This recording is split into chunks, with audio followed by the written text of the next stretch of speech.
Chapter 26. The Last Stand of. Eachon Meritorious waited in the shadow of Dublin's Christ Church Cathedral, watching the world go about its business. There were times when he felt guilty about hiding magic from the masses, when he felt sure that they would embrace the wonder and the beauty if only they were given the opportunity. But then he'd come to his senses and realise that humankind had enough things to be worrying about without a subculture that they might see as a threat to their very validity. As an elder, it was his job to protect the outside world from truths they weren't yet ready to know. Morwenna Crow walked up, her dark robes flowing over the grass. She was as clean and as elegant as the day he had first met her. "It's not like Skulduggery pleasant to be late," she remarked. "Sagacious said he sounded urgent," Meritorious said. "He may have run into some difficulty." Morwenna looked around the corner of the cathedral to the busy street beyond the railing. The bright lights, amber and yellow, framed her face. She seemed almost angelic.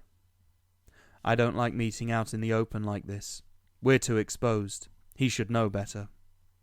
"Skulduggery picked this place for a reason," Meritorious said gently. "I trust his judgment. He's earned that much at least." They turned as Sagacious Tome appeared beside them, fading up from nothing. "Sagacious," Morwenna said, "did Skulduggery say why he wanted to meet us here?" Sagacious looked nervous as the materialization completed and he became solid. "I'm sorry, Morwenna. He just told me to make sure both of you were outside the cathedral." "This had better be good," she said. "We don't have a lot of time to spare these days. Serpine could strike anywhere at any time." Meritorious watched Sagacious smile sadly. "That's very true," Sagacious said. "And if I may, I just want to take this opportunity to let you both know in the times when we were friends, they were great times indeed." Morwenna laughed. "We're not dead yet, Sagacious."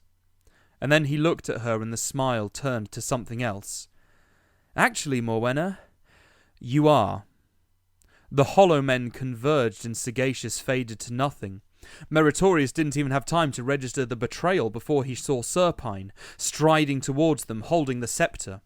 He instinctively conjured a protective shield that made the air glimmer, but when the crystal flashed, the black lightning came right through the shield like it wasn't even there, and then there was nothing.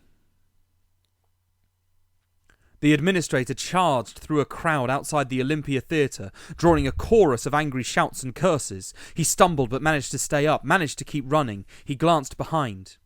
He couldn't see anyone pursuing him. He didn't think he had been seen, but he couldn't be sure. He had been standing by the car when Nefarian Serpine had appeared. He had seen Meritorious explode into dust and ash, saw the black lightning strike Morwenna Crow as she tried to rush her enemies. He had ducked down, terrified.